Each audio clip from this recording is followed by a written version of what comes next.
Okay, hi everyone. So today I will be discussing the January 2021 Pure Mathematics paper 3. Starting with question number 1. They asked you to integrate x square minus 5 divided by 2x cube with respect to x, giving your answer in the simplest form. Okay, so what is the easiest way of integrating something like this? So what's the easiest way that we can integrate this? What's the first step?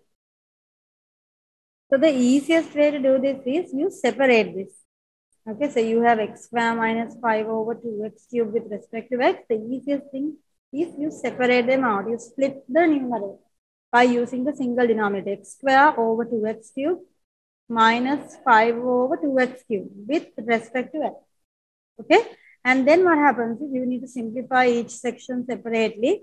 So x square and x cube, you get x remaining in the denominator. What about the 2? This 2 you can consider, can we bring it up? No. So we'll take it as a half.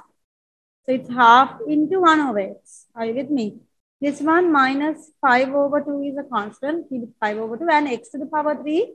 We will bring it up because before we integrate, we need to have all the x terms up.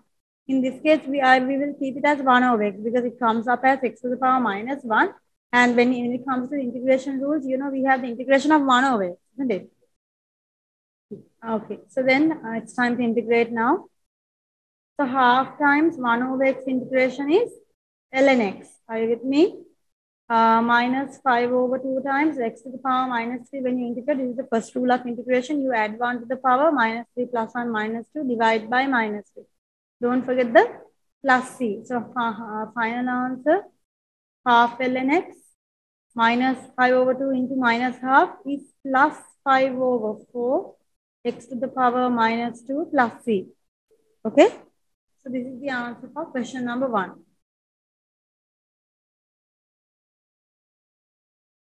Okay, so question number 2. Figure 1 shows a sketch of the curve with equation y equal fx, where x is the element of real numbers and fx is a polynomial. Okay, the curve passes through the origin and touches the x-axis at the point 3, 0. You can see that there's a maximum turning point at 1, 2 and a minimum turning point at 3, 0. On separate diagram, sketch the curve with equation y equal 3f2x. Okay. How does the 3 affect and how does the 2 affect? 3 of f2x. So how does each of these figures affect? Which coordinates and how do they affect? So then the coordinates, we have there are three major coordinates here, 0, 0. 1, 2, and 3, 0. So you realize that the 3 outside is outside of your fx bracket, which means it's affecting the y coordinate. All your y coordinates will multiply by 3. Here, f of 2x inside the bracket, when you have a multiplication, you know, you do the opposite. The stretch scale factor half. So all your x coordinates divide by 2. So we get here 0, x value is 0. You divide all your x coordinates by 2. Here, x coordinate 1 divide by 2, you get half. X coordinate 3 divide by 2, you get 3 over 2. And the other one, y coordinate is 0 multiply with 3, that's 0. Y coordinate 2 multiply by 3, that's 6. Y coordinate 0 multiply by 3, that's 0, right? So draw a new graph. They want to sketch it on a new graph, right? On separate diagrams. On separate diagrams. So 0, 0 doesn't change. Half comma 6.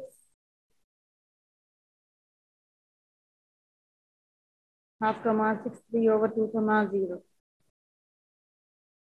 So you have to make sure your shape is there. The shape should be there.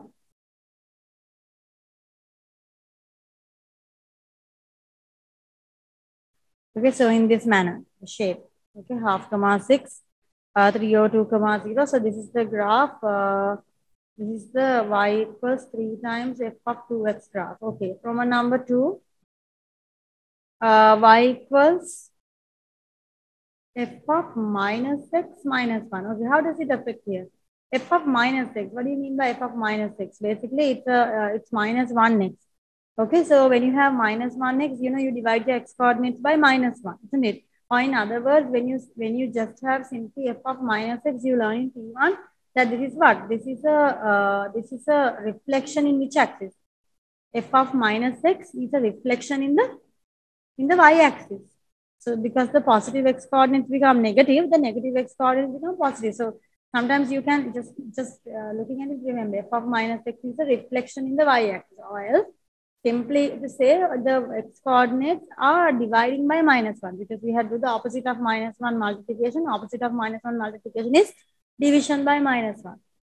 And then outside -1, all your y coordinates will subtract by -1. So what are our main coordinates? 0, 0, 1, 2, and 3, 0. So when you change it, what are the values we get? X coordinates, let's divide by -1, 0. 1 divided by -1 is -1. 3 divided by -1 is -3. Agreed? The y coordinates, we have to subtract 1. You're subtracting 1. So 0 when you subtract 1, -1. 2 when you subtract 1, it's 1. 0 when you subtract 1, it's -1. Because it's a subtraction, it will affect even the 0. It's not a multiplication, the outside -1, isn't it? Okay, so time to draw the graph. Make sure the shape is correctly considered. So we'll draw the graph.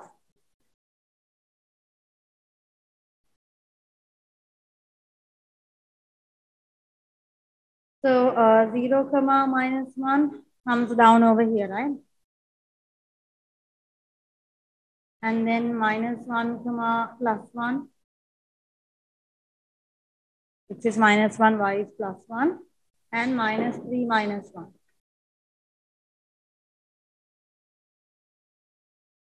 Sorry, -3, -1 should come down. Okay, are you with me? So how does this shape come? You do realize that the positive, this part of the graph, when you multiply with the x coordinates is -1, when you divide, you realize that that same part is reflected onto the other side, right? Like this. Okay, do you realize that? That's what happens here. So that's what we need to do here. And that graph, after you reflect it like in this manner, this entire graph is shifted 1 unit down. You bring it 1 unit down. So that's what we have over here. Okay, so this same graph, we have to just bring it down. Okay, so let's draw. So it should come up over here, go over here and come down. Are you with me? Does that make sense?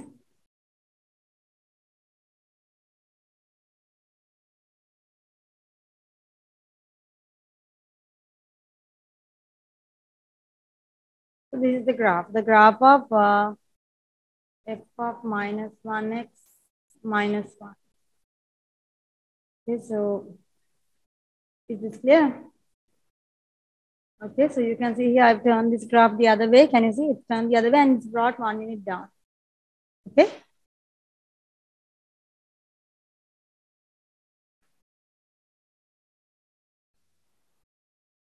Okay, so I think we have completed all the requirements, right? Because they say on each sketch, show clearly the coordinates of the point where the curve crosses the y-axis. Okay, so here we have clearly shown where it crosses the y-axis. You could show this as 0, 0. Over here also the y-axis cutting point is clearly shown. Any maximum or minimum turning points, all maximum minimum turning points are named here. Can you see? They don't ask you to find the coordinates of the place where you cross the x-axis. It's not asked. In this question, you can't find it. So this is the final answer. Okay. Okay, moving on to question number 3. Show that, fx is equal to 3 minus x over 2 minus x plus 1 plus 5x plus 26 over 2x square minus 3x minus 5. Show that fx is equal to the single fraction. Okay. How do we get this? Show that.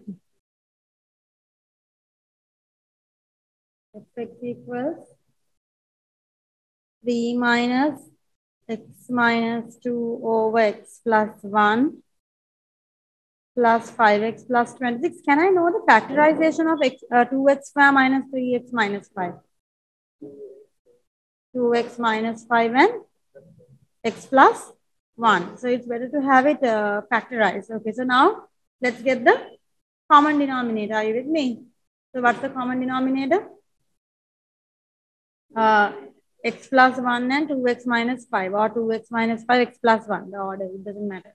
So here the 3 is alone, which means 3 will multiply with what? Both. 3 will multiply with both x plus 1 and 2x minus 5. Do you agree? Minus x minus 2 is there. It will multiply with what? Denominator has x plus 1. So it should multiply with 2x minus 5. And then plus 5x plus 26. Do we need to multiply it with anything else? No need, right? Because it has the complete denominator. Okay, so now it's up to us to simplify. So shall we expand the bracket? So this becomes 3 times, I will keep the 3 out first. X into 2x is 2x square. X into minus 5 is minus 5x. 1 into 2x is plus 2x. 1 into minus 5 minus 5. Agreed? Here also there's a minus mark in front. So make sure you put a bracket. Or else if you're opening the bracket, make sure to multiply that term with extra minus 1 if you're doing it straight away. So I will go with the extra step. X into 2x is 2x square. X into minus 5 is minus 5x. Minus 2 into 2 is minus 4x. Minus 2 into minus 5 is plus 10. And then the last one is 5x plus 26 over x plus 1, 2x minus 5. So now we have to go for the last stage of simplification. Open. So 3 times 2, 6x square. Minus 5x plus 2x, we can simplify here, right? Minus 5x plus 2x is minus 3x. Minus 3x into 3 is minus 9x. 3 into minus 5 is minus 15. Agreed? This one minus 2x square. Here if you simplify minus 5x minus 4x is minus 9x. Yeah, minus 9x into this minus is plus 9x.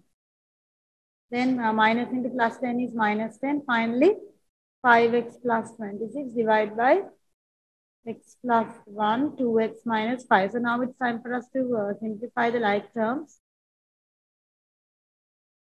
6x square minus 2x square is 4x square. So I'm simplifying like terms. Then what about the, we have here minus 9x plus 9x plus 5x, which gives you how much? Plus 5x. And then minus 15 minus 10 plus 26. How much is it? Minus 25 plus 26 is plus 1. Divide by x plus 1, 2x minus 5. Can you all factorize 4x square plus 5x plus 1? You type ABC in the calc, get it factorized. What is it? 4x plus 1, x plus 1. And then you can see the x plus 1 will simplify. 4x plus 1 over 2x minus 5. So this is the answer for part A. Show that fx equal ax plus b over cx plus b. So ax plus b over cx plus b. Can you see? We have it in that form. Okay. Now the next part they say hence find f inverse x. Okay. How do you find f inverse x? Hence means using the help of part A. You have to find f inverse. How do you find f inverse x? Yeah, so you have to use what you got here now and like make, in this case, like we make this x the subject, right? So this is y equals 4x plus 1 over 2x minus 5. If you make x the subject, you get f inverse x. And then, so then when you get here, or else what we do is we normally switch, right? X and y.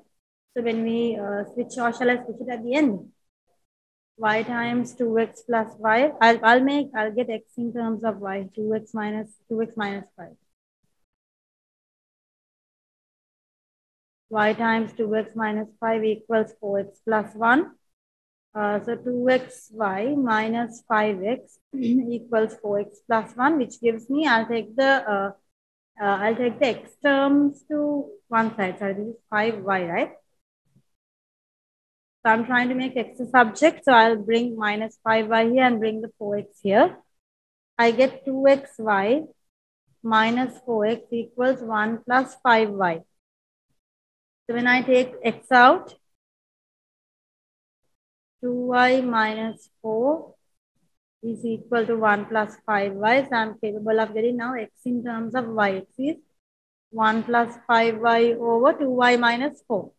So in that case, what is f inverse? F inverse x is, replace the x's with y. F inverse x is 1 plus 5x over 2x minus 4. This is the f inverse x of, you can see 5x plus 1 over 2x minus 4. 1 plus 5x over 2x minus 4. Is it clear? Okay, so this is the F inverse X.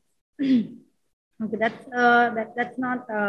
that's quite easy. But now go to part C. So this is the part that many of you have trouble with, right? What are they asking you here? Find the domain of F inverse. Can you see they are asking you to find the F inverse X's domain?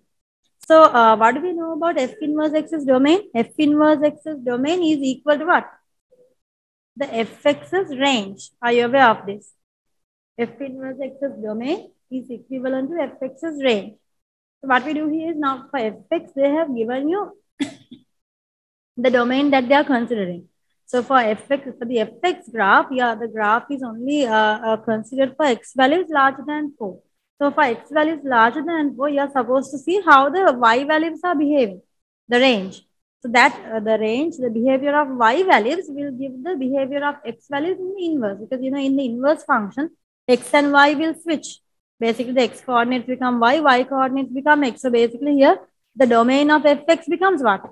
Now this X greater than 4 is the domain of Fx, right? This domain becomes the range in F inverse. So X greater than 4 becomes Y greater than 4 for F inverse X's range. Are you with me? Okay, so what I'll do here is this. Okay, I'll take the Fx graph. Who is the Fx graph? Remind me, what did we get for Fx? 4x plus 1 over 2x minus 5, right? So you're supposed to draw this only for X values greater than 4. Basically, what I want is I want to see how the Y values are going to behave. Are you with me?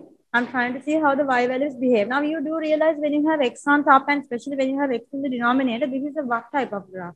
Is it cubic? Is it quadratic? There's a special name we use here. This is what we call as a reciprocal graph. A reciprocal graph has the following properties. What are the properties in a reciprocal graph?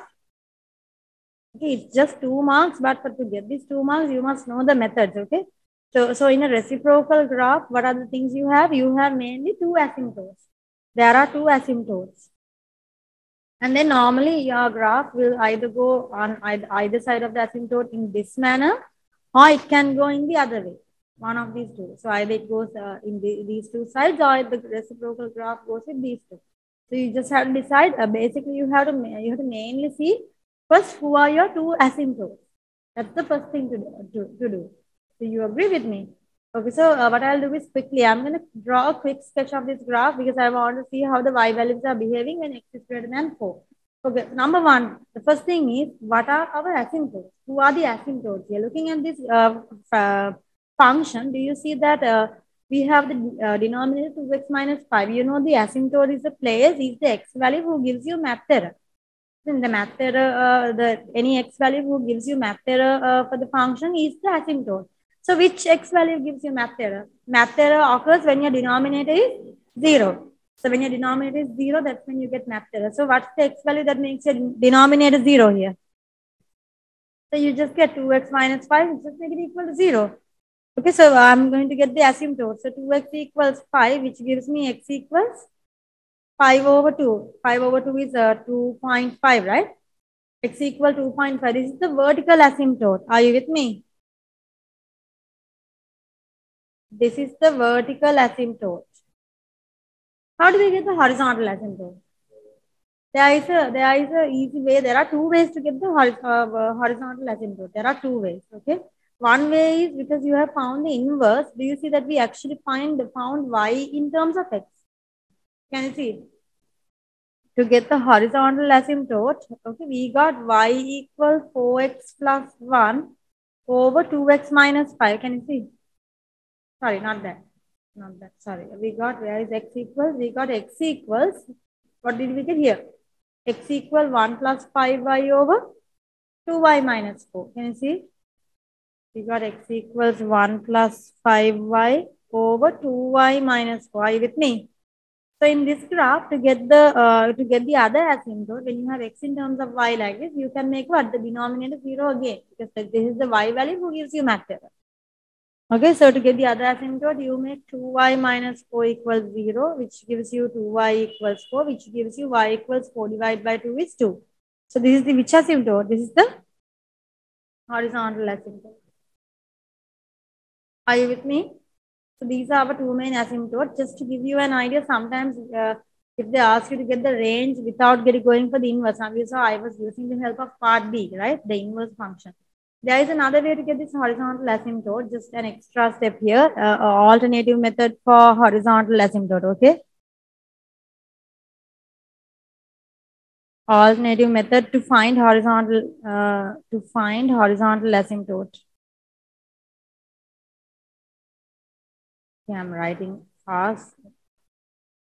Okay, the alternative method to find the horizontal asymptote is something like this. You have y equal your original function, 4x plus 1 over 2x minus 5. Am I correct?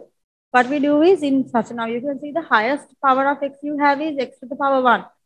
So what I'll do is I'll divide both up and down by x. Okay, so this is also one way of doing it. Look, what happens here? 4x divided by x is 4 plus 1 divided by x. 2x divided by x is 2 minus 5 divided by x. Are you with me? And then you must remember the asymptote, the infinity rules. Do you remember the two rules, the two special rules that we learned? When x tends to infinity, 1 over x tends to what? 0. You remember that in the 1 over x graph, this is how the 1 over x graph goes. When x tends to infinity, 1 over x graph tends to 0. There's another rule like that, right? When x tends to infinity, e to the power minus x also tends to 0. Do you remember these two rules? Right? So I have explained this in the previous videos as well, right? So when x tends to infinity, e to the power minus x also tends to 0 because e minus x graph also goes in this manner. When x goes to infinity, this graph comes closer and closer to 0. Are you with me? So in here, you do the exact same thing. To find the horizontal asymptote, you send x to infinity. X tends to infinity. What happens to y then? Y equals 4. The 1 over x becomes a 0. As x tends to infinity, 1 over x tends to 0. Do you see? 2 minus this is 5 into 1 over x. 5 into 1 over x is also going to be 0. So your horizontal asymptote is 4 divided by 2, which is 2.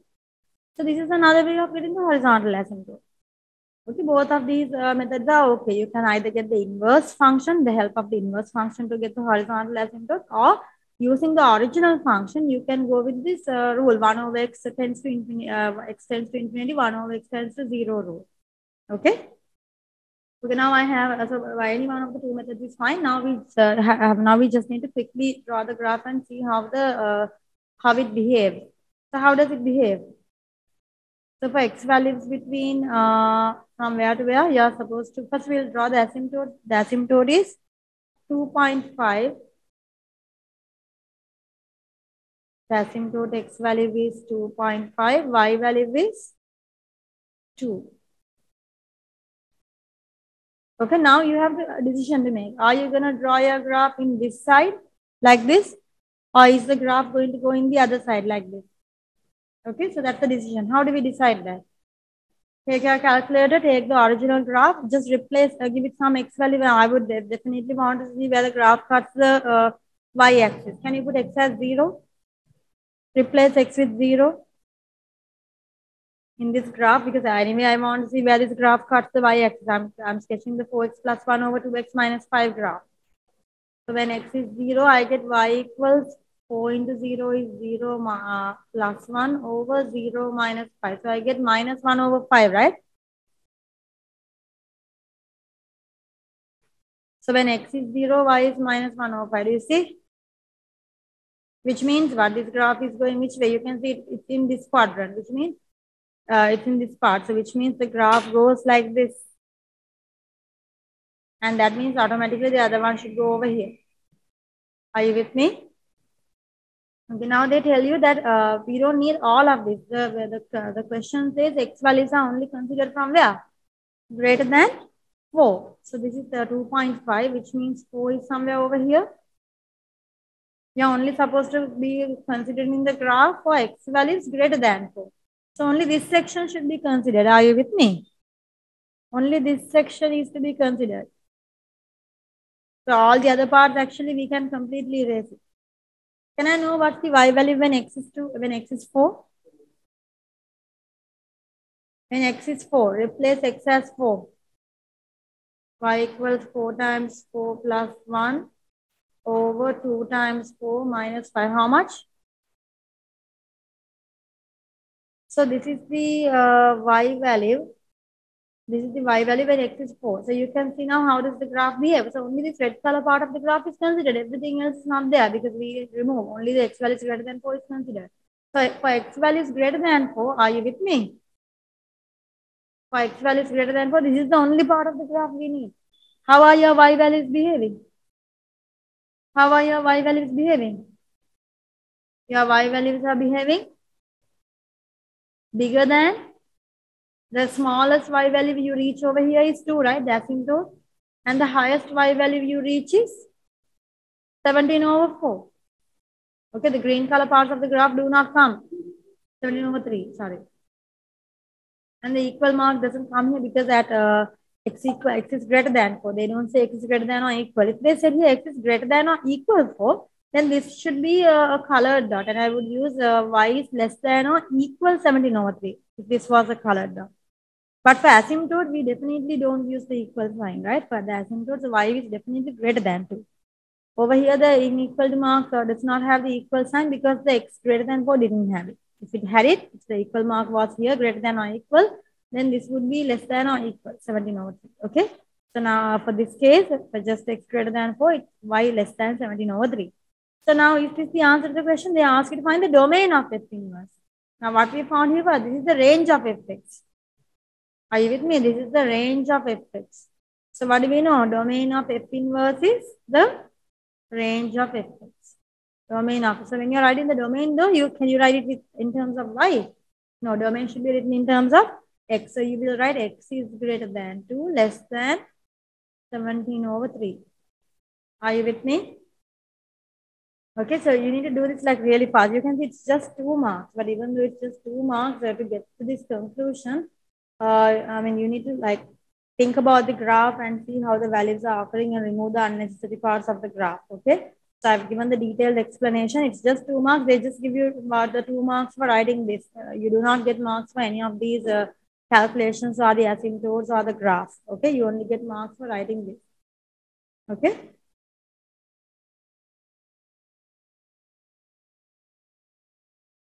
Okay, so moving to question number 4, there's a figure 2 shows a sketch of the graph with the equation y equal fx, where fx equals to modulus 3x plus a, and outside there's another plus a, where a is a positive constant. The graph has a vertex at the point P as shown in figure 2. Find in terms of a the coordinates of P. So what's the easiest way to get the coordinates of P when you have this modulus graph? What do we do? The modulus, the part inside the modulus will give you the x coordinate, while the part outside the modulus will give you the y coordinate, right? So what you do here is simply you make the 3x plus a inside part equal to 0 and the x coordinate is minus a over 3. Your y coordinate is directly going to be the plus a value. Okay, directly. Take it as y equal plus a. So the coordinates of vertex P coordinate will be minus a over 3 comma a. Okay, is that okay?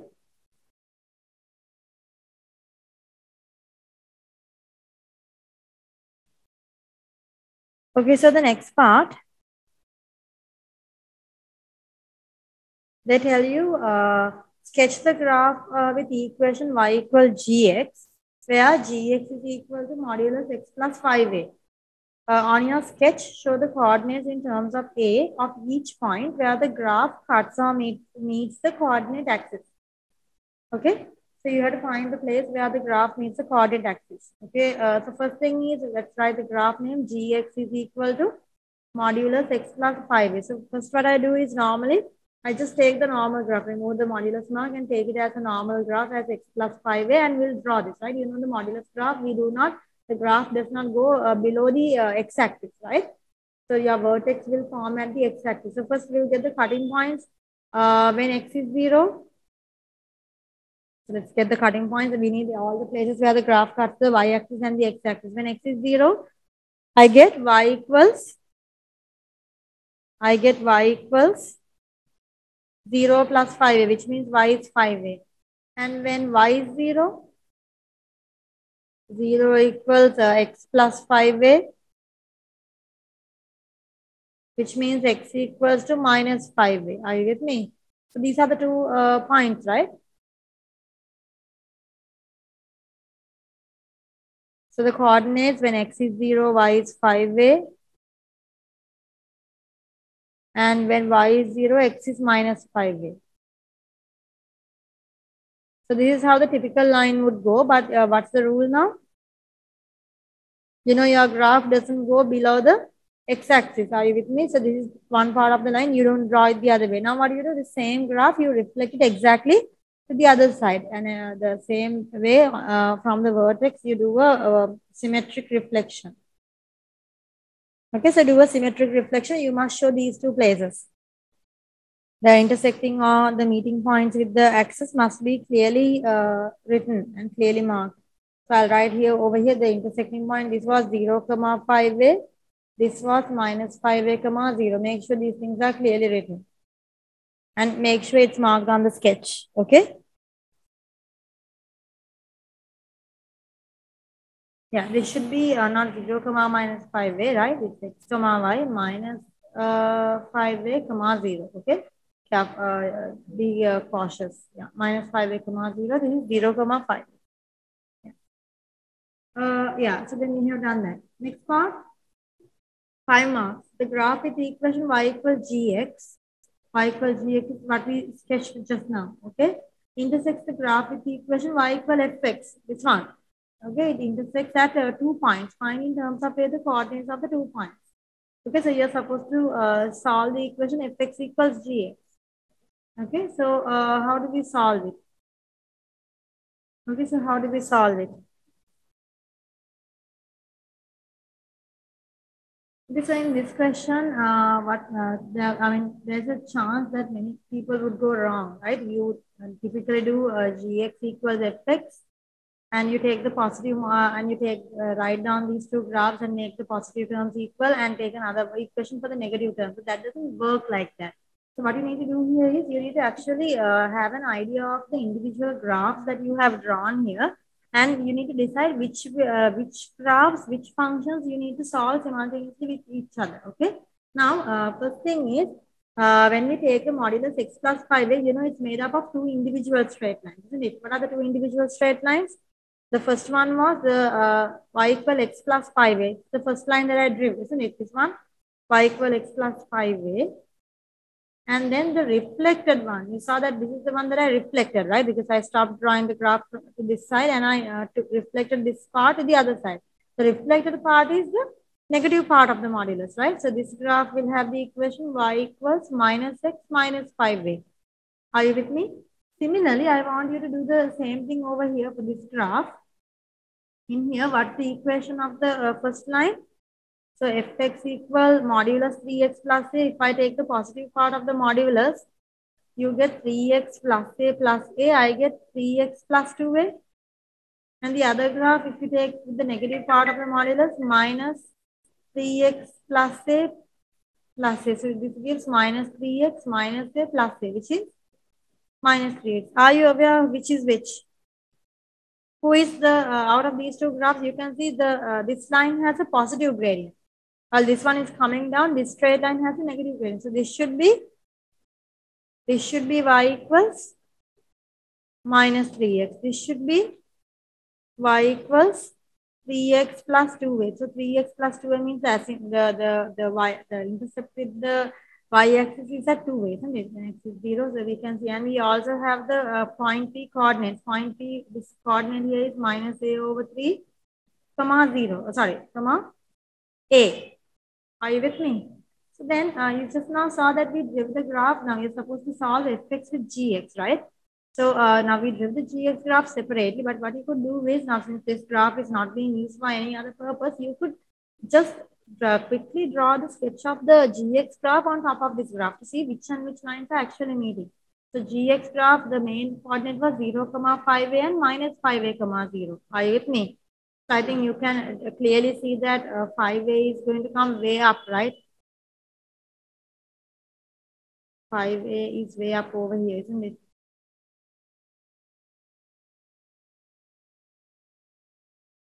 Okay, so 2a, 3a, 4a, maybe 5a is somewhere over here. Do you see?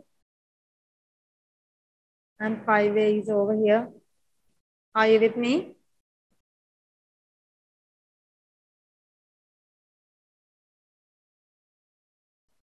So this is how the 5-way line goes. Can you see? And the other part of the graph should go like this, right?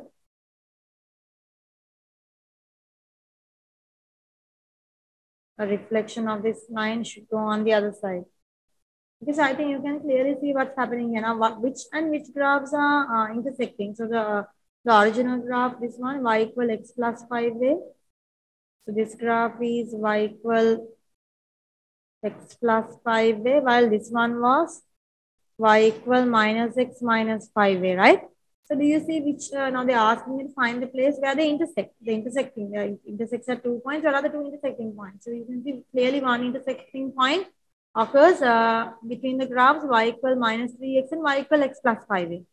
The other intersection point is occurring what? In between with the same y equal x plus 5-way and this 3x plus 2-way. Do you see the 3x plus 2-way graph will actually extend and meet over here? Do you see? So actually, you can see that this part of the gx graph is not having any intersection with the fx graph. Okay, so to see this, you must actually draw the graph and have an idea of what's going on. Okay, so then these are the two graphs to solve simultaneously. So the intersection points, you have to solve the first graph y equal minus 3x with y equal x plus 5-way to get the first intersection point over here. To get the second intersection point, solve the respective lines. You have to solve y equal x plus 5-way with what? With 3x plus 2-way. Are you with me? This is the answer for part C, right? So minus 3x equal x plus 5-way. 4x equals minus 5-way. So x equals minus 5-way over 4. This one, x plus 5-way equals 3x plus 2-way. So we get here 5-way minus 2-way, 3a. 3x minus x is 2x. X equals 3a over 2. Are you with me? They want you to find not just the x value, they want you to find the coordinates of the 2 point. Coordinates means get the y value as well. So get the y value by substituting here. The x is minus 5 over 4. You could replace minus 5 over 4 into any one of the two original graphs. So I'll put it to minus 3x. Minus 3 times x is minus 5a over 4. Y equals 15a over 4. In this one, y equals, in this one, you know, x is 3a over 2. You have to put to the respective equation, okay? So either x plus 5a or 3x plus 2a. So I'll put it to x plus 5a. So x is 3a over 2 plus 5a. How much is y? 13a over 2. So what are the two coordinates? The two coordinates are going to be minus 5a over 4, 15a over 4, and the other one 3a over 2, 13a over 2. Is this clear?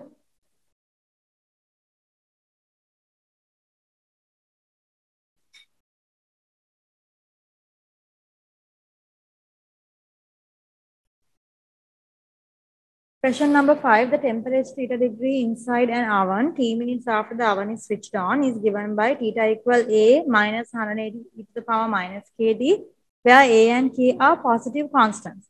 Given that the temperature inside the oven is initially 18 degrees Celsius, find the value of a. Initially means what? Initially means the time is, obviously initially means we start at time 0. So then you go over here, and you are going to replace at t equals 0, the theta is 18 degrees. So go to the equation, replace theta with 18, and a is unknown, minus 180 e to the power minus k into 0, e to the power 0. So you get here 18 equals a times minus 180 times e to the power 0 is 1. So basically it's just minus 180. A equals how much? 18 plus 188. How much is it? 198. A is 198. This is the value of A. Are you okay with that? Part B, the temperature inside the oven, 5 minutes. Now you can see T is measured in minutes. So those measurements are important because if the time here, if they've told this is in seconds, then you have to convert the minutes to seconds. But here they tell you that the time is measured in minutes in this case, okay, in the equation itself. The temperature inside the oven 5 minutes after the oven is switched on is 90 degrees Celsius. What does it mean? This means at T equals 5, the theta value is 90 degrees. Okay, so show the K equal PL and Q. So let's go to our equation. What's our equation? Theta equals A minus 180 e to the power minus KD. We already found the A value. So input A is a constant, which we found. A is 198. So a constant is a value who doesn't change. Here your variables are only theta and T. The other values A and K are constant, which means they do not change.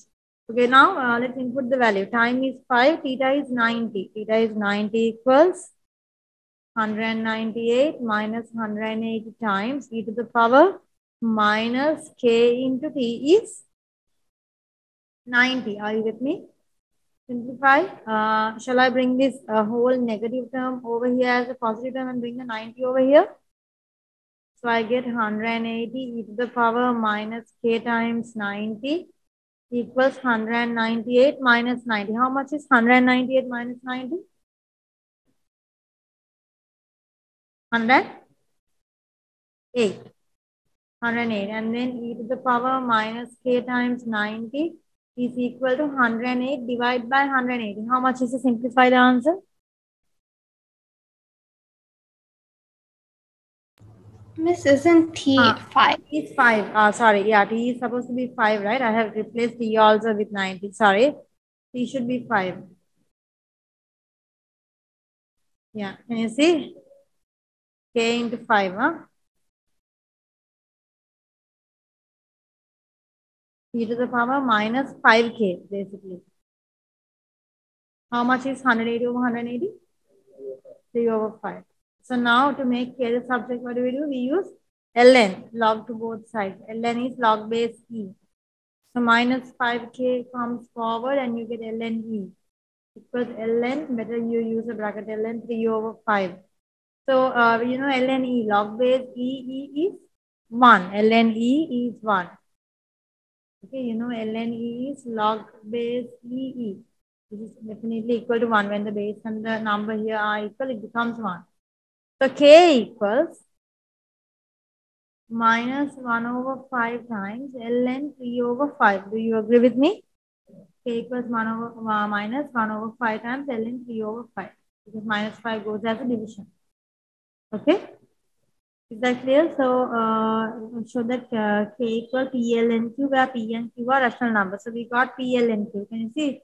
So, another person, you know, might get the answer if they, I mean, there are some other possibilities here as well. Okay, another person could get the answer as 1 over 5 ln 5 over 3. How does this answer come? This answer comes when this negative number, negative 1 goes in as a power minus 1. And then power minus 1 means you get 5 over 3. So that actually can happen to, I mean, that might be the case for people who kept e to the power minus 5k on the other side. And so that's also another possibility. So both of these possibilities are, they represent the exact same thing.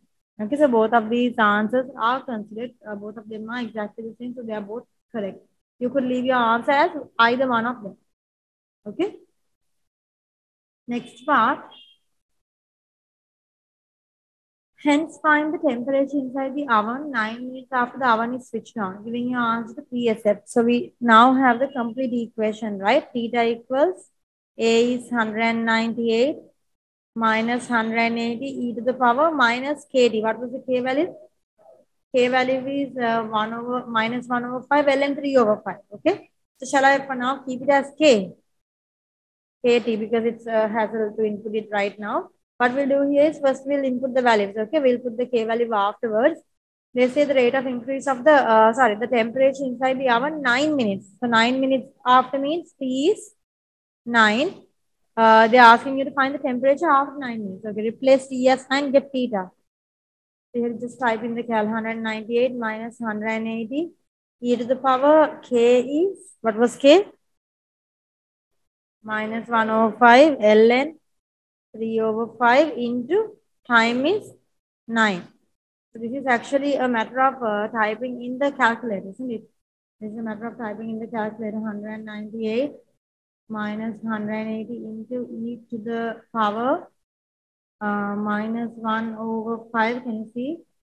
Ln 3 over 5, close bracket, and then times 9. Can you see? Wait, what did I do wrong? ln 3 over 5.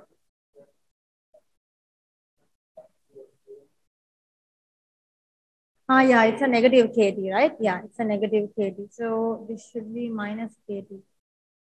So minus, yeah. So because it's minus KT, K also has a minus 1 over 5. Minus should become a plus. Yeah.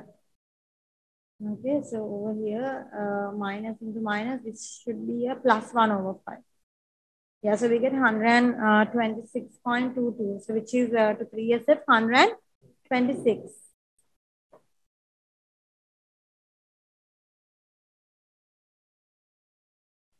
Okay, is that okay? Is that clear? Just be careful of e to the power that minus KT part. Okay.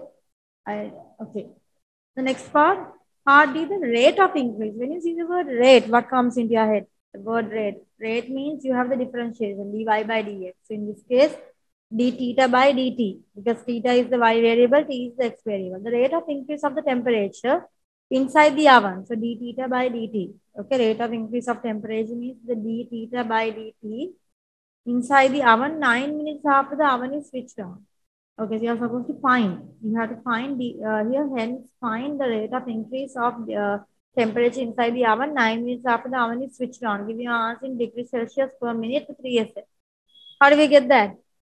You have to first take your equation theta equals 198 minus 180 e to the power minus KT, right? And differentiate. Okay, d theta by dt. What do you get? 198 differentiation is 0. Can I know the differentiation of minus 180 to the power minus KT? Minus 180 to the power minus KT into minus K, right? E to the power minus KT, the coefficient minus K, you have to multiply with minus K differentiation.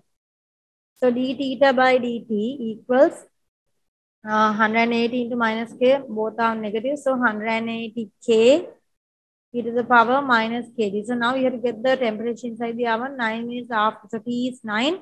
Input the value as well. K value as well. 180. K value was minus 1 over 5. ln 3 over 5 into e to the power minus KT. So e to the power minus K is minus 1 over 5 ln 3 over 5. And times T. T is 9. Are you with me? So this is minus 180 into 1 over 5 into ln 3 over 5 into e to the power plus, right? It's a plus 1 over 9 into ln 3 over 1 over 5. 1 over 5, right? 1 over 5 ln 3 over 5 into 9. Okay, so this is all a matter of what? Typing in the calculator. So minus 180 into 1 over 5. You could say minus 180 over 5 into ln 3 over 5 into e to the power 1 over 5 times ln 3 over 5 times 9. Is that okay? So I get 3324 degrees Celsius per minute, right? So 33SF 7.33 degrees Celsius per minute. This is the answer to 33SF. This is clear?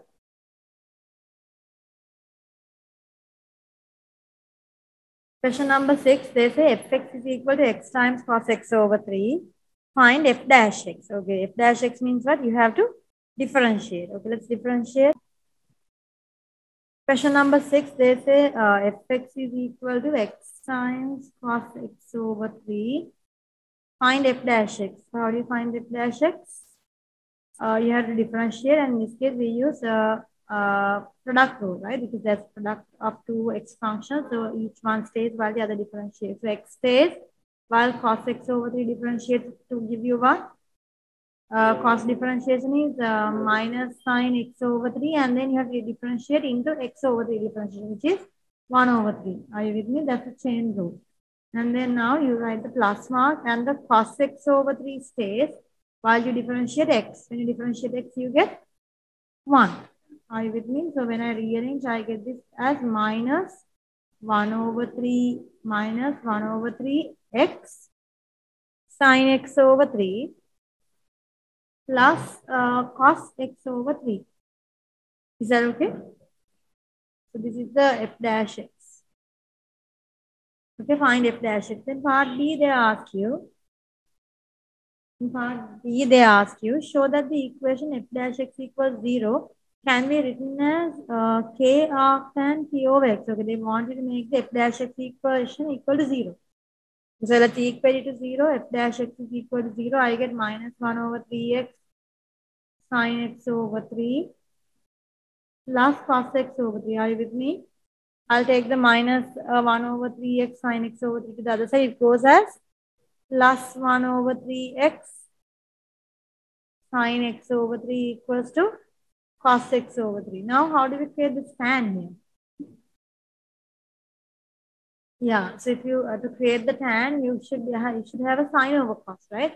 So you can see either both sides you could divide by cos x over 3, or you could bring this cos down here. So it's actually the same thing. You divide the entire equation, both sides by cos x over 3. Why? Because we want to create tan. Tan is sine over cos.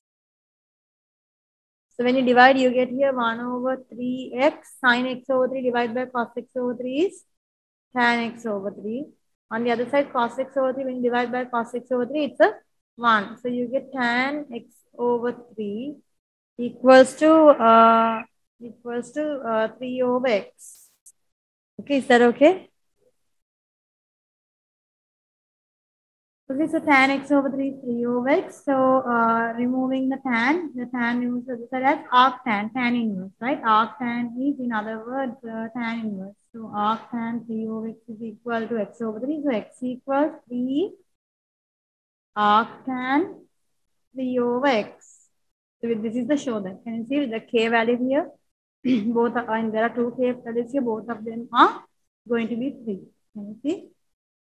Part 3, they tell you, starting with x1 equal 2.5, use the iteration formula xn plus 1 equal k arctan k over xn with the value of k found in part B to calculate the value of x2 and x6, giving you answers to 3 decimal places. So you can't just get x2 and x6, you know, you have to go to x6, you have to go through x3, x4, x5, right? Okay.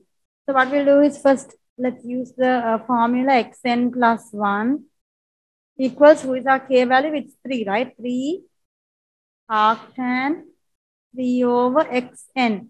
So we'll start with n equals 0, right? Or with x1. So x1 is 2.5. So x1 is 2.5. How do you get x2? You get x2. This is when n is 1, you get x2 equals 3 arctan 3 over x1. Are you with me? So we'll take the calculator. Calculator must be in which mode? So it's extremely important that you identify the mode of the calculator. They have not told you whether this is in degree or in radian. Okay, they have not mentioned. So in that case, you can see now you input the x value here, and then that, I mean, in iterative formula, you take the x value and you again input it back into the same equation, right? So here your angles cannot be in degrees. Okay, it must be in radians. Okay, it must be in radians because x is a measurement that happens in these kinds. Can you see with these kinds of units? So it's not in degrees. Can you see? So when you just give the value like in this manner, you need to realize that when this x goes in here, it needs to be in radians. Okay, so I will change the mode of my calculator to radian mode, and then I'll type 3 arctan means tan inverse 3 over x, right? 3 over x. Are you with me? 3 tan inverse 3 over x. And then calc, and they want the first x value. What's the first x value? 2.5, right? So when I give x as 2.5, what's the x2 answer? 2.628. They want the answer for x2 in 3dp. So x2, 2.628, right? 2.628, are you with me? Then how do I get the next figure, x3? For x3, we go to calc and now we replace x with what? With 2.628, the full value. So don't just type 2.628. Give the full answer. In the calculator, the answer, the last answer is stored in the calculator. So we will use that in the entire figure, all the figures. So I definitely give x equal answer. Okay, this gives you x3. So what is the x3? 2.628 again, right? So we'll write x3 is 2.628 again. Okay, then x4. How do we get x4? Take the calculator and again give calc.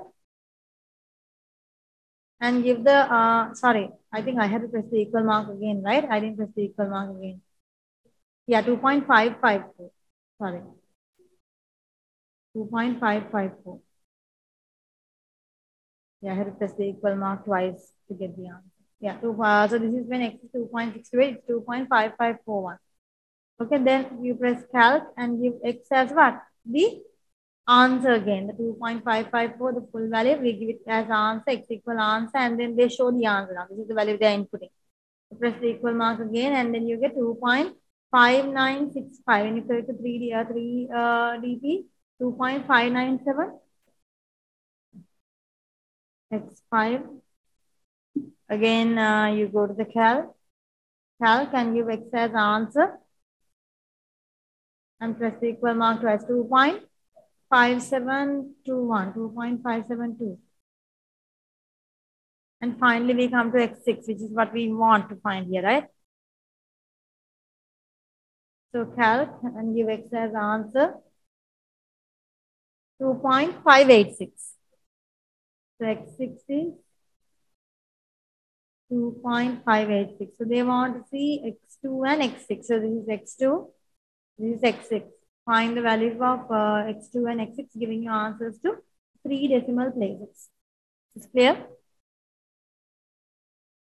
Part D, they tell you using a suitable interval and a suitable function that should be stated, show that a root of f dash x equals 0 is 2.581, correct to 3 decimal places. Okay. So now we are trying to find the root of f dash x equals 0, right? So f dash x equals 0, we just found the f dash x equals equation, right? In part A, what was the f dash x equation? F dash x equation was minus 1 over 3x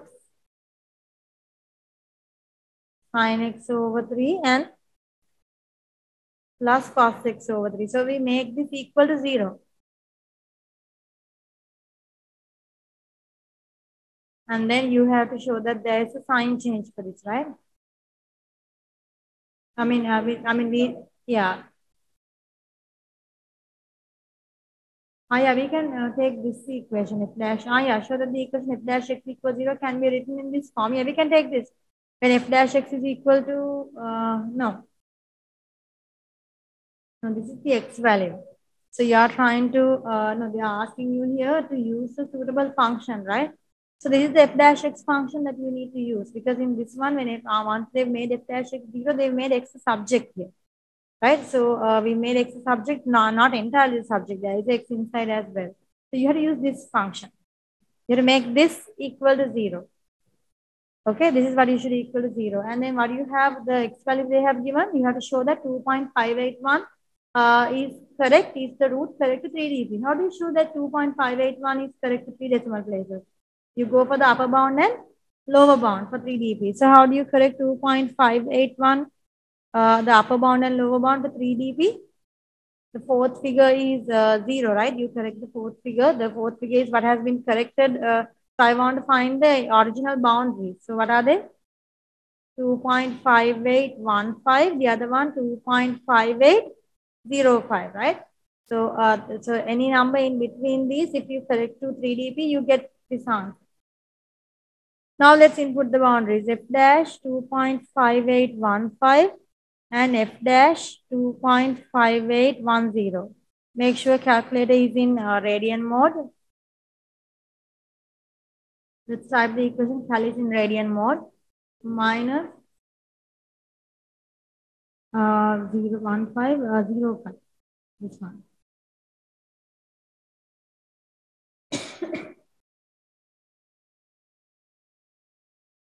minus 1/3 into x into sine x/3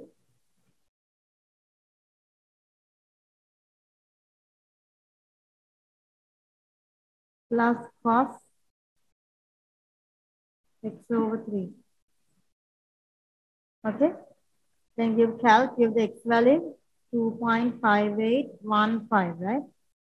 2.5815, and we get the x answer. The first one minus 3.45 or minus 3.46 10 to the power minus 4. The other one, so just give calc and give the x value 2.5805. So we get 3.47 when I correct it, 3.47 into 10 to the power minus 4. So what do you see clearly? There is a sign change. So clearly there is a sign change. There is a sign change. And you have to also say the graph is f dash x graph is continuous in this given range. Okay.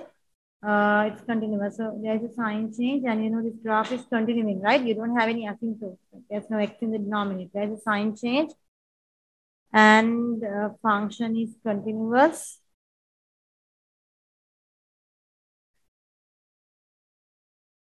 Therefore, what's the root? 2.581 is the root of f dash x. Correct to 3dp. Give the conclusion. Make sure you give the conclusion. You get marks for stating this conclusion. Okay, you have to say there's a sign change and the graph is continuous. Therefore, this value you got is the root of this f dash x graph. Correct to 3 decimal places. Are you with me?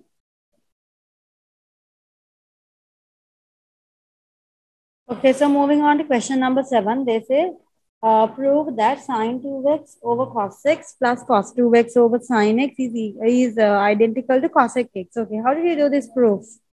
So what was the technique that you used? Cos 2x over cos x. Sorry, sine 2x, right? First. Sine 2x over cos x plus cos 2x over sine x. Okay, so what's the first thing you did here? You took the common base. Okay, so there are two ways of going here, right? So either you can take the common denominator and go with the common base and fix the thing, or you can use the sine 2x cos 2x double angle rules, right?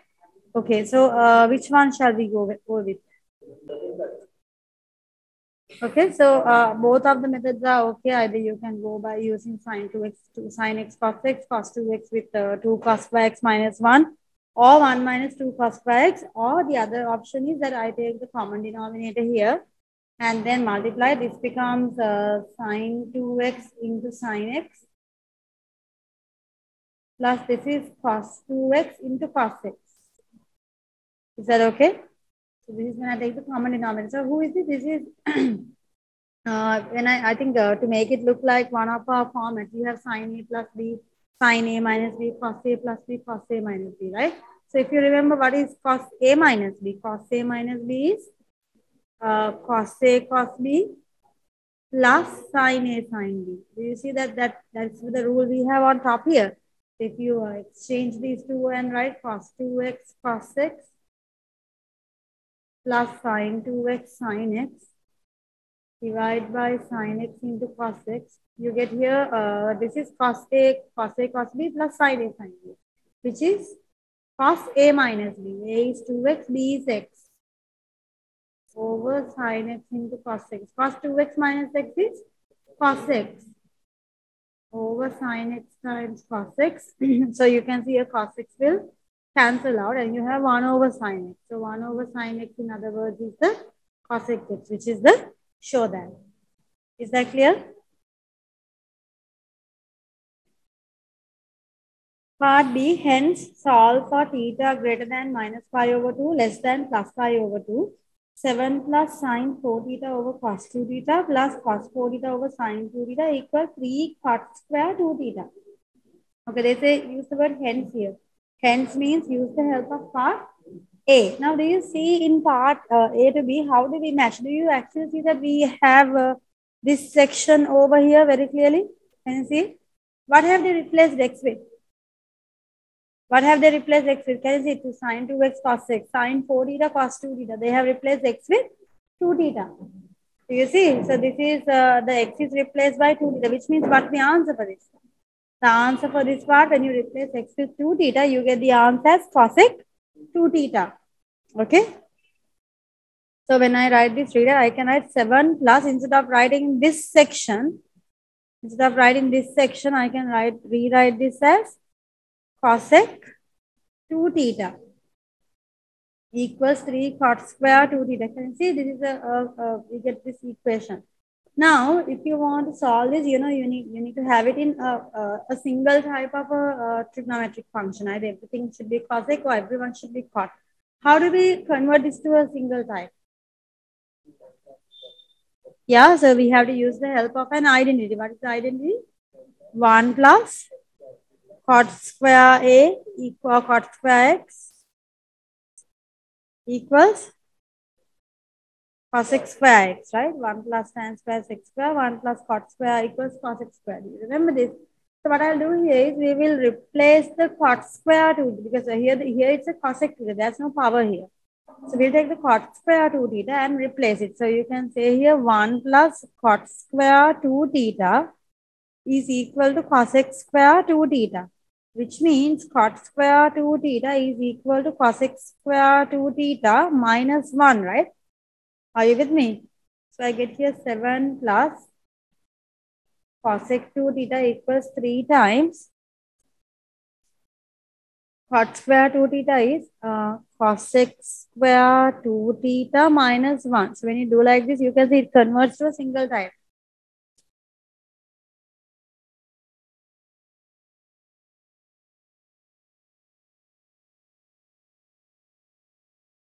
Seven plus cosec 2 theta equals 3 cosec square 2 theta minus 3 into 1 is 3. Do you agree? So I'll take everything to one side. I'll move all these terms to the other side. So I get here 3 cosec square theta plus 3 cosec square 2 theta, right? Plus cosec theta goes as minus cosec 2 theta. Plus 7 goes as minus 7. Minus 7 minus 3 is minus 10. Do you agree? So I get this quadratic equation. Can you see? I get a quadratic equation in terms of cosec theta, cosec 2 theta. Okay, can I know the factors? Does it factorize well?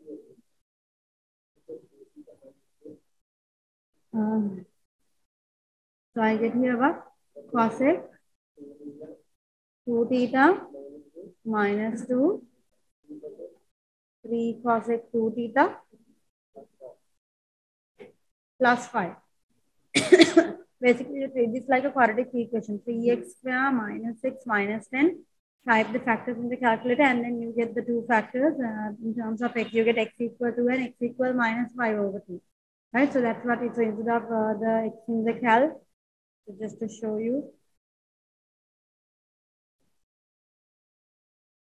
Go here, equation, polynomial degree 2. So this is 3 cosec square 2 theta, A is 3.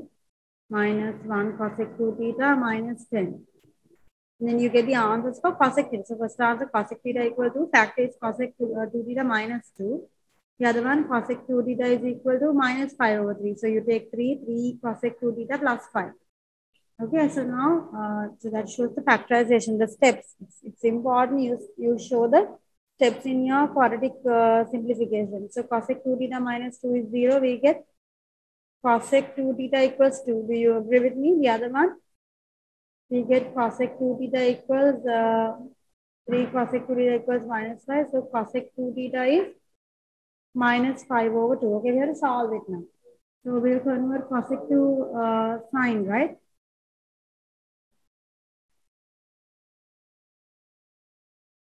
minus 5 over 3. So this is sine 2 theta. 1 over sine 2 theta equals to, which means sine 2 theta equals half the reciprocal. So even here, you can do this in one step, right? Cosec is 1 over sine.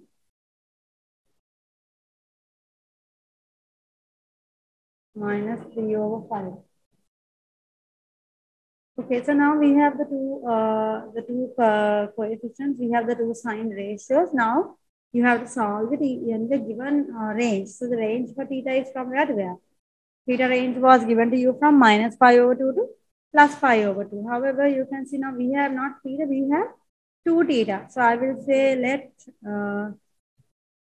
y or maybe let x, have we used let x anywhere in this sum here used in part A. So let y be 2 theta. Are you okay with that?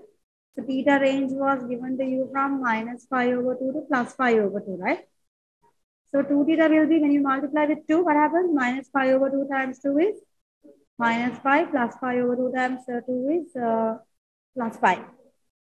So that means your theta, 2 theta range, or your y will range from minus 5 to plus 5. Are you with me? Okay, so now you get the equation. Instead of sine theta, you write sine y equals half or sine y equals minus 3 over 5. So you have to solve both of them in this given range. So let's draw the quadrants, all silver teacups. When you have sine y equals half, it's a positive, right? So which means you have to choose the quadrants where sine is positive. Which quadrants are we talking about? All and sine. In the other one, all silver teacups. You are considering the quadrants where sine is negative. Which quadrants are we talking about? Sine is negative in the tan and first quadrant. Okay, so take the first one. Calculator must be in which mode? Your calculator must be in radian mode. So make sure cal is in the radian mode, R on top here. And then you give sine inverse half. That gives you the acute angle 5 over 6. Can you see? The acute angle is 5 over 6.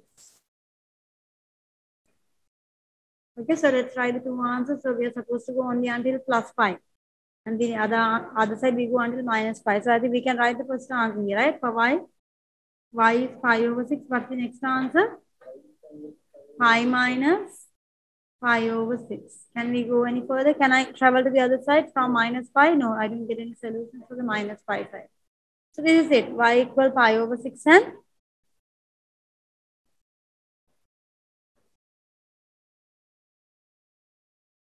5 over 6 and 5 over 6.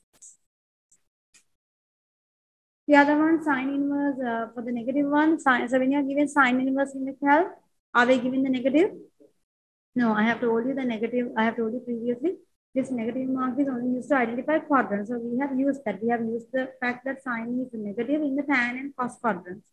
So we give sine inverse 3 over 5 without giving the negative. So I get here the acute angle 0.6435. Now in this case, you get decimal answer. I think in the case of decimals, they asked us to give the answer to 3 SF, right? So giving your answer in range of 3 SF, they are appropriate. So they are appropriate means in this is the case where it's appropriate to give 3 SF. However, this is not the final answer. At least take it to 5 SF. The angle, how much is it? 0.64350. 0.64350.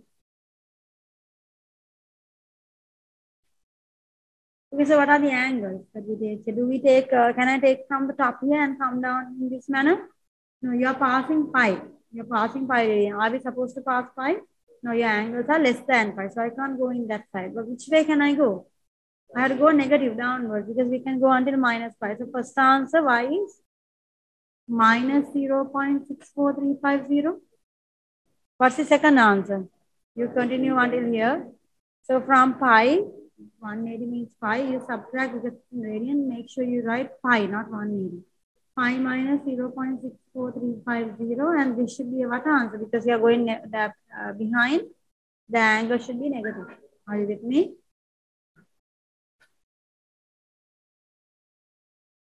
So y is minus 0.64350 How much is 5 minus 0.64350? Minus 49. Can I have 839? This exact figure you typed, right? Okay, is that correct? Let me check. 5 minus 0.64. 2.49809.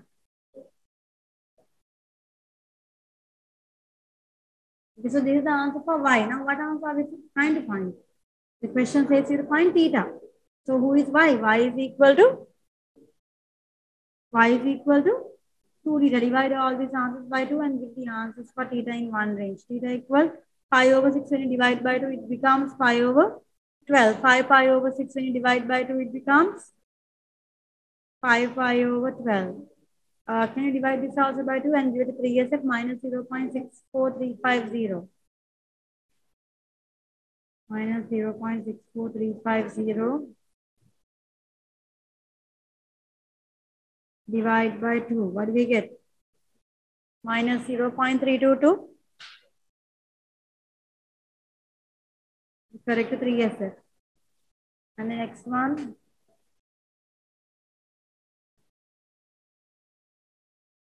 Minus 2.49809 divide by 2, we get minus 1.249 VSF, so minus 1.25249 minus 1.25. So these are all your theta answers, correct? 3SF. Now they say to give 3SF where appropriate. So in this case, it's more appropriate to keep it exact. Okay, because they say to give it 3SF where it's appropriate. So this is the place where it's appropriate for 3SF. In this place, we keep it exact because they ask you to use only 3SF only where it's appropriate. Okay.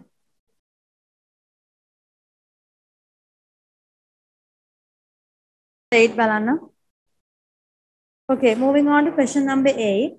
They say the percentage P of the population of a small country who have access to the internet is modeled by the equation P equal A times B to the power T, where A and B are constant and T is the number of years after the start of 2005. Can you see T is measured in what now? T is measured in years. Okay, so it's important you identify the unit. T is measured in years and very important. A and B are constants. Okay. Using the data for the years between the start of 2005 and the start of 2010, a graph is plotted of log 10p against t. Okay, log base 10p against t. The points are found to lie approximately on a straight line with gradient 0.09 and intercept 0.68 on the log base 10p axis. Find according to the model the value of A and the value of B, giving your answers to 2 decimal places. Okay. So what do we need to do here? First of all, you can see they're telling you here the graph is plotted of what? Log 10p against t, right? So log base 10p is the y against t is the x. Okay, y against x. So how do we get generate a log base 10p? So in your question, you have p equals a times b to the power t. How do we generate a log base 10? You take the log base 10 of both the sides, right? So take logarithms of both the sides, a b to the power t, take log base 10.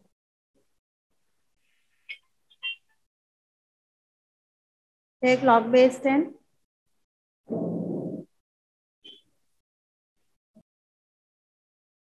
Okay, so how do we proceed with the next part? How do we proceed with the next part? Log base 10p, you have to separate. So inside the logarithm, when there's a multiplication, we can separate it out as a addition, right? Log base 10 b to the power t. Can you see? Because the power t belongs only to the b. Okay, so then the next step, log base 10p equals log base 10. What's the next step here? You take t in front. So t times log base 10b. Are you with me? So basically they tell you here log base 10b. See, I have generated log base 10b is supposed to be your y value. Can you see this is the y? Okay, shall I rearrange this again? So because we are supposed to get the equation of a line, y equals, so gradient log base 10b times p. I just rearrange the equation. Can you see? So log base 10b is your y. So this p is the x value, right? P is the x value and log base 10b is the gradient. And log base 10a is your intercept plus c. Can you see y equal mx plus c? They say the points are found to lie approximately on a straight line with gradient 0.09. So if gradient is 0.09, we know who is the gradient. We know log base 10b is the gradient.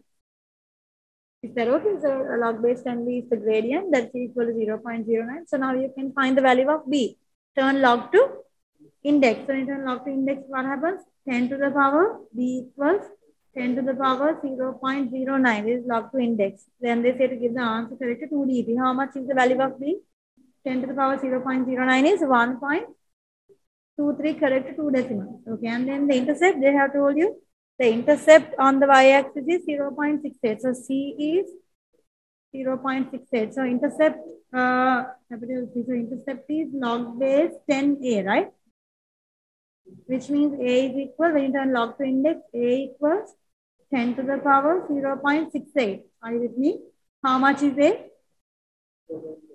4.79. 4.79 AB values. Is that clear? So this is the answer for part A. Then moving on to the next part, in the context of the model, give a practical interpretation of the constant A. So constant A is this value, right? Population equals A times B to the power T. So give a practical interpretation. Whenever they ask you this question for this practical interpretation, you need to see what A value actually means. Normally, what we do is either we go with the time 0 or with time 1, maybe some kind of an initial time. So here, if you go for time 0, do you see what happens? At time 0, what happens? Can you see the population directly equals A times B to the power 0, which means P equals A into 1, which means P is A. So this means the practical interpretation of the value of A is what? What is A? Yeah, at the beginning of the time, the percentage, right? The percentage of the population who have access to the internet at the start or at 2005. Because at 2005 is what we consider as time 0. Okay, so you give the practical interpretation. The P means the percentage of the population. Okay, here they use the word percentage. So use those exact words. The percentage of the population. Use the exact words they use. The percentage of the population who have access to the internet. Who have access to the internet in 2005.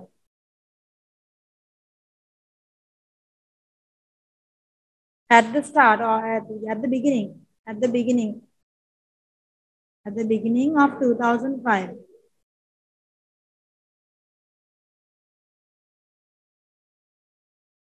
Okay, is this clear?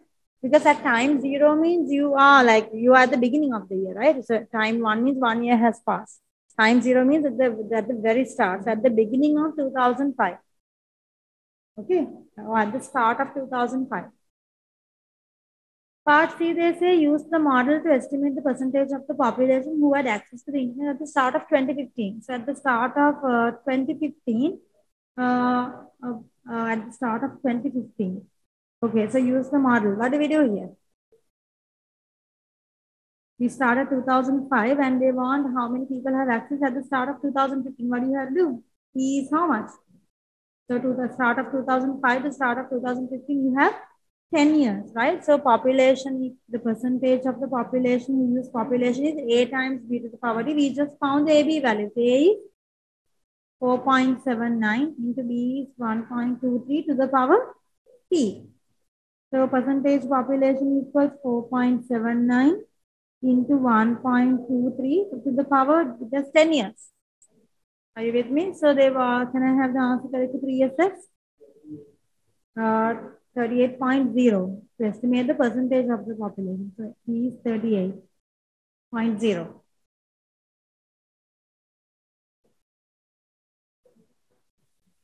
P is already the percentage. Percentage P. So you need to leave your answer in this manner.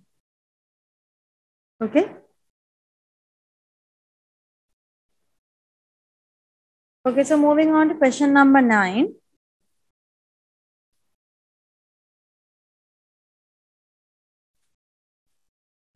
(3x minus 2 over 3x square minus 4x plus 5 integrating with respect to x). Okay, you're supposed to integrate this with respect to x, just 2 marks. Okay. So you can see obviously the first rules of integration, this does not work, right? We have to go with the last 2 rules that they teach you in the book. Do you remember? The last 2 rules that teach you are integration of f dash x over fx. And the answer is what? Equal to ln fx. Are you aware of this rule? So this is the rule that you are supposed to use here. So however, to use this particular rule, f dash x over fx, you must have the perfect differentiation of the denominator on the numerator. Okay, so the perfect differentiation of 3x square minus 4x plus 5. Can I know what's the differentiation of 3x square minus 4x plus 5? Yeah, so the differentiation is 6x minus 4. So you can see on the top, I don't have perfectly 6x minus 4. I have 3x minus 2. So I think you can see if you multiply the 3x minus 2 with the 2, you end up with the 6x minus 4. Can you see that? So all you need to do here is to multiply the numerator by a 2. If you multiply the numerator with a 2, you get 6x minus 4. However, if you put a 2 in, you to balance it out, you put a half in front. So now I have the perfect differentiation of the denominator on the numerator. So then we can now go for the integration. Outside there's a half. Integration of f dash x over fx is ln 3x square minus 4x plus 5, and don't forget the plus c. So this is it. Okay, this is it.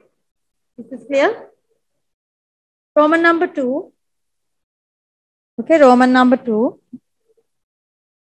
They ask you to integrate e to the power 2x over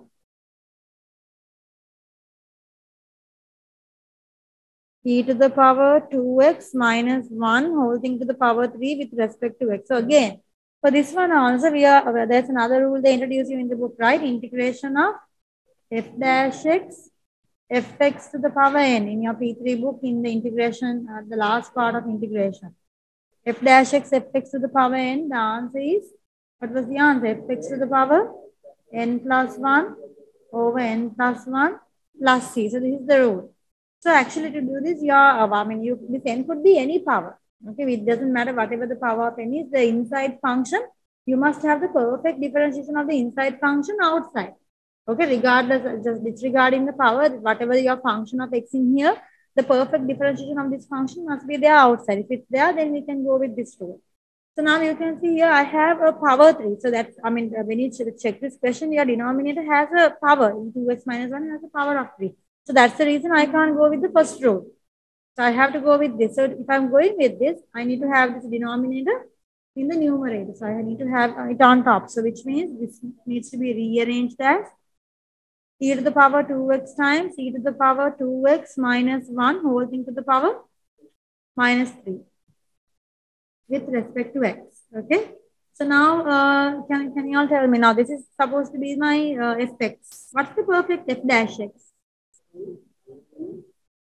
e2x minus 1, when you differentiate, it's going to be 2 e to the power 2x. So we have the critical function is the e to the power 2x. What you are missing is the 2. So then you input a 2 here, and to cancel the effect, you put a half out. Remember, you are only allowed to add and divide and multiply a constant. Can you input a x value just because the x is missing? No, you cannot put any x outside the integration sign. X terms cannot come outside of the integration. Only constants can come out. Okay. That's why in here also I took the 2 in and a half out. Okay. It cancels out the effect. We make no difference to the sum at the end of the day. So here the answer is now half f dash x over fx. Sorry, f dash x fx to the power n. Your power n is minus 3. Can you see? So when you integrate fx to the power n plus 1, the half is outside. Don't forget the half. Yeah, fx is e to the power 2x minus 1 whole thing to the power minus 3 plus 1 is minus 2 divided by minus 2 plus c. So you get here end of the day minus 1 over 4, 2x minus 1 to the power minus 2 plus c. If you want, you can write 1 over minus 1 over 4 times e2x minus 1 square plus c. So anyway, all of them are correct. Just make sure it's in equivalent form. Is this clear?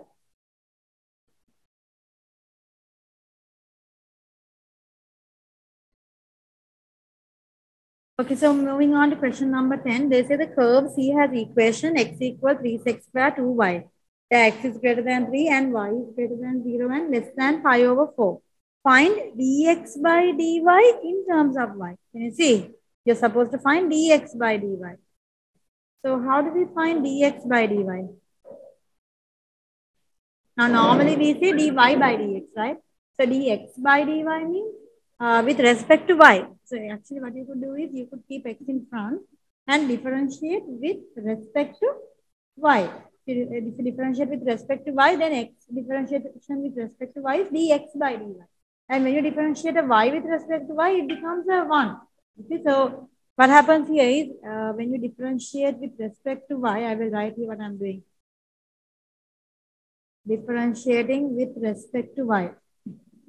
Normally we do with respect to x, right? I get here dx by dy. So when you have 3 times x square 2y, when when you're doing a differentiation, if there's a power, the power is what we give the first priority to, right? Isn't it?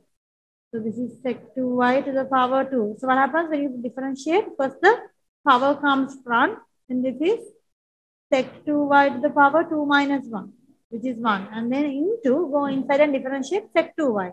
What's the differentiation of sec 2y? Sec 2y tan 2y into 2y differentiation is 2. 2y differentiation is with respect to y, because of that it's 2. Now remember in here, if we were doing with respect to x, the 2y differentiation, this part would exactly be the same. The only thing is when you come to 2y differentiation, you would write 2 dy by dx if you did with respect to x. Okay, if you did with respect to x, x becomes 1. And this part is exactly the same, and you get here 2 times dy by dx. That's the only difference. Okay. Okay, so I'm doing with respect to y, so I don't need to put any extra thing here. 2y differentiate with respect to y is just 2.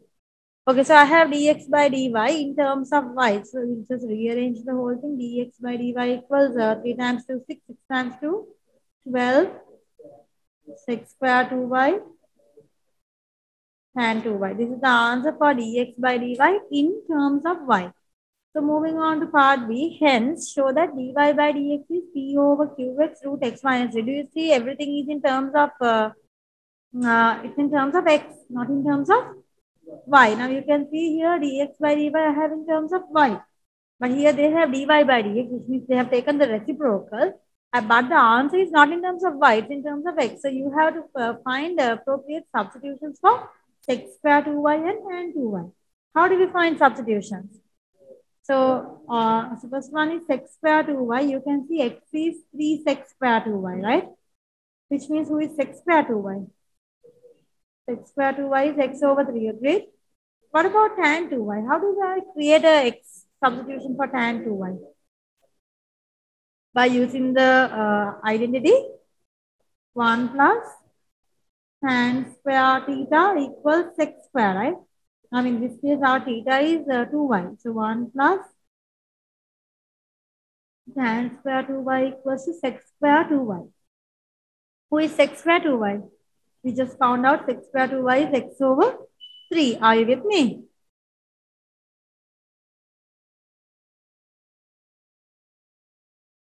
So tan square 2y is x over 3 minus 1. X over 3 minus 1, which means tan 2y is going to be the root of x over 3 minus 1. Agreed? And then, yeah, so we are ready. Shall we substitute? So I have here dx by dy equals to 12 sec square 2y tan 2y. Shall we first take the reciprocal and get dy by dx? So dy by dx equals 1 over 12 sec square 2y tan 2y. Are you with me? Let's replace the values. Okay, I took the reciprocal of dx by dy to convert to dy by dx. So this is 1 over 12 times sec square 2y is x over 3. Multiply by tan 2y is root x over 3 minus 1. Okay, so now we need to get it in the form of the show that. So your show that has p over 2x times root x minus 3, where p is irrational. Irrational means it's a number who is not written, number that cannot be written as a fraction. Irrational numbers are like pi or surd. They are irrational, surd numbers. And q is an integer. So q is an integer, but p is an irrational number. The number on top. Okay, how do we get that? So you can see here dy by dx is equal to 1 over, I think I can cut the 3 and 12. Do you agree? So when I cancel the 3 and 12, I get 3 times 1, 3 times 4. So I get 1 over 4x times root of x over 3 minus 1. So this is, we can take the common denominator with 3. So we can take this over 1. So we can take the common denominator with 3. So this becomes over 3. And this is x minus 3. Do you agree with me? So I get here dy by dx equals 1 over 4x. Shall I separate? You know, if you have root a over b, it can be written as root a divided by root, right? For division and multiplication, we can do it. Not for addition and subtraction, but for division and multiplication. So this becomes root x minus 3 divided by root 3. Are you with me? So there is a denominator and again another denominator. So this root 3, you know, it's all multiplications, right? Do we take any common denominators here? No, there are no additions here. So this is a complete root 3 for the denominator. So this can go up. So this is dy by dx equals root 3 over 4x times root x minus 3. Can you see? So this is the show that, because they said on top p is irrational, the top, the numerator. So you can see it's irrational because the third number is irrational. And here q is an integer, this one. This you can see we got it. Is this clear? Okay, then the next part they say,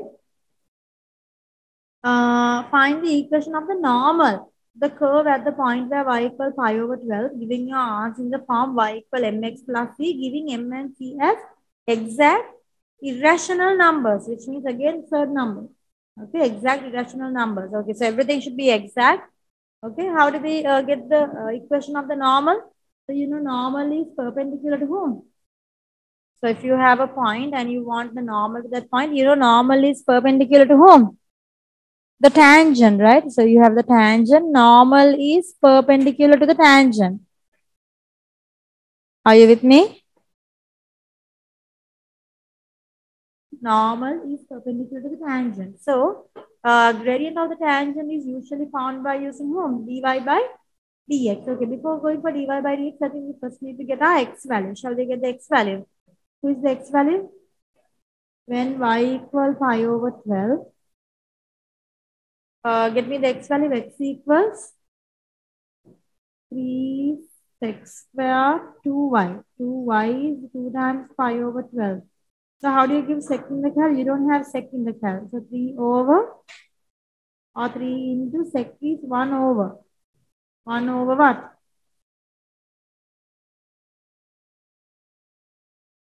Cos square 2 times pi over 12 is pi over 6. Okay. So let's give this in the cal. 3 into 1 over. So cos, first give cos pi over 6. Okay, and then you have square it. So give the square outside of the bracket. Okay, you cannot give it in the middle of cos and pi over 6. Okay, so cos pi over 6, whole thing square. Can you see? Can you see the way I typed it? So this is how you give, and the calculator must be in radian mode. Okay, you can't keep this in degree mode and type. Okay, radian mode, and the answer for 3 into 1 over cos square pi over 6 is 4. So x equals 4. So that's my point. So point P coordinate is 4 comma pi over 12. So I have the equation. I have the point P. Now I have to get dy by dx. So for dy by dx, which one do you want to use? Shall we use the this equation? You can use that one, right? The one that we got. So what's the dy by dx equation we found? P was root 3 over 4x times root x minus 3, right? Shall we replace x is 4? Gradient of tangent root 3 over 4 times 4 root 4 minus 3 is 1. So dy by dx is how much? Root 3 over 16. This is the gradient of the tangent. Okay, this is the gradient of the tangent. So then we have to get the gradient of the normal. How do we get the gradient of the normal? The gradient of the tangent. So gradient of the normal is take the reciprocal of this function and switch the sign. This is a plus. So when you switch the sign, it's minus. Is that okay? So this is the gradient of the normal. Now the equation of normal.